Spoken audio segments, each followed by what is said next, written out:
Hello everyone, start करते हैं आज की class. Conductors, insulators and dielectrics. Conductor उस टाइप के मटेरियल होते हैं जिसमें नंबर ऑफ़ फ्री इलेक्ट्रॉन बहुत अधिक मात्रा में पाए जाते हैं, या कहें कि जिससे इलेक्ट्रिसिटी पास होती है। इलेक्ट्रिक करंट को जो पास होने देता है वो कंडक्टर कहलाता है। और कंडक्टर में से इलेक्ट्रिक करंट क्यों पास होता है? Because of number of free electron.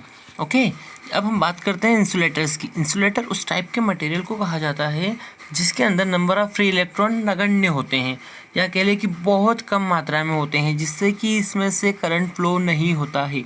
उस टाइप के मटेरियल्स को हम क्या कहते हैं? इंसुलेटर्स कहते हैं, राइट। अभी बात करते हैं हम डाइलेक्ट्रिक्स की। डाइलेक्ट्रिक कौन से टाइप के मटेरियल होंगे?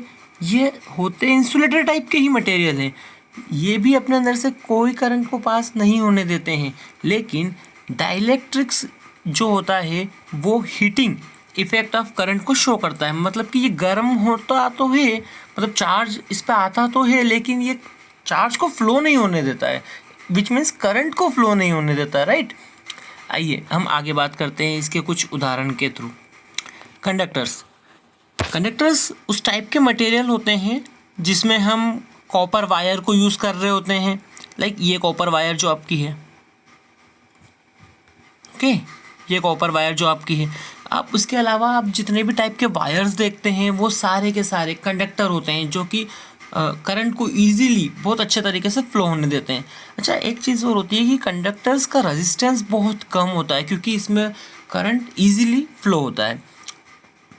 इसके ऊपर जो प्लास्टिक का जो कोडिंग होता है, प्लास्टिक जो चढ़ा हुआ होता है, ये एक इंसुलेटर का काम करता है। एक ऐसा इंसुलेटर जो कि करंट को फ्लो होने से रोकता है। ये हीटिंग इफेक्ट दिखाता है। मैंने पहले भी कहा था इंसुलेटर्स और डाइलेक्ट्रिक्स हीटिंग इफेक्ट दिखाएंगे, लेकिन ये क्या होगा कि करंट को फ्लो नहीं होने देंगे, राइट। अभी हमारे पास है कॉपर है, एल्यूमिनियम है, स्टील है, ये सारे के सारे एक तरह से गुड कंडक्टर कहलाते हैं, राइट। ओके, इंसुलेटर्स वे मटेरियल होते हैं जो हमारे आसपास ही पाए जाते हैं और उनमें फ्री इलेक्ट्रॉन्स न के बराबर होते हैं, या कह लें कि नगण्य होते हैं, मुक्त इलेक्ट्रॉन जिनको हम कहते हैं, राइट। प्लास्टिक हो गया, वुड हो गया, वूल हो गया, रबर हो गया। रबर का एग्जांपल हमने देखा ही था। अब वही गुब्बारे वाला, बर्थडे पार्टी में आपने अपने सिर से उसको रब करके ना चिपकाया था दीवार पे। इस टाइप के और भी उदाहरण जहाँ पे हम, जैसे पेन हो गया, पेन भी प्लास्टिक का ही होता है, वो भी रब करके हम चार्ज को उस पर लाए थे और उसकी वजह से कागज़ के टुकड़े हमने चिपकाए थे। इंसुलेटर्स में क्या होता है बच्चा? इंसुलेटर्स में चार्ज आता तो है, सरफेस पे चार्ज जरूर आता है, लेकिन उस चार्ज की वजह से उसके अंदर से कोई करंट फ्लो नहीं होता है। बात समझ में आ रही है मेरी? कोई करंट फ्लो नहीं होगा, लेकिन चार्ज तो उसकी सरफेस पे आएगा ही सही।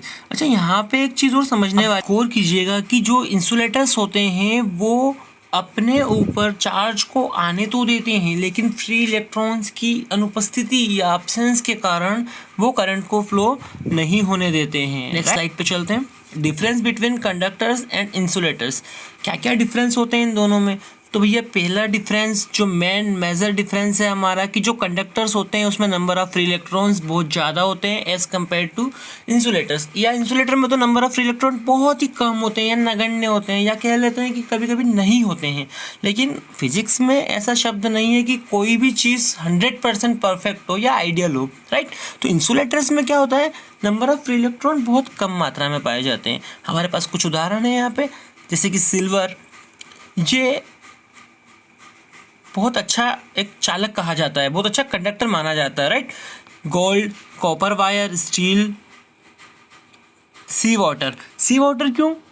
इसका आप थोड़ा सा सोचिएगा, क्योंकि इसमें क्या होता है बच्चा। ओके, इलेक्ट्रिकल इंसुलेटर्स में हमारे पास है फर्स्ट रबर। जैसे कि आप गाड़ी का व्हील देखते हैं, वो व्हील जब मूव कर रहा होता है तो गर्म हो चुका होता है। गर्म क्यों हो चुका होता है? क्योंकि बिकॉज ऑफ फ्रिक्शन की वजह से उस रबर पे चार्ज ऊपर की सतह पे आ चुका होता है, लेकिन उस चार्ज की वजह से उसमें इलेक्ट्रिक करंट पास हो ये जरूरी नहीं है, right.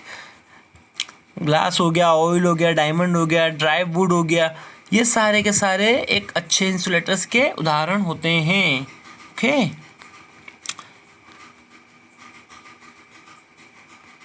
Thank you for watching. And आपको अगर ये वीडियो अच्छी लगी हो तो आप प्लीज़ अपने दोस्तों से शेयर कीजिए, लाइक कीजिए और सब्सक्राइब कीजिए।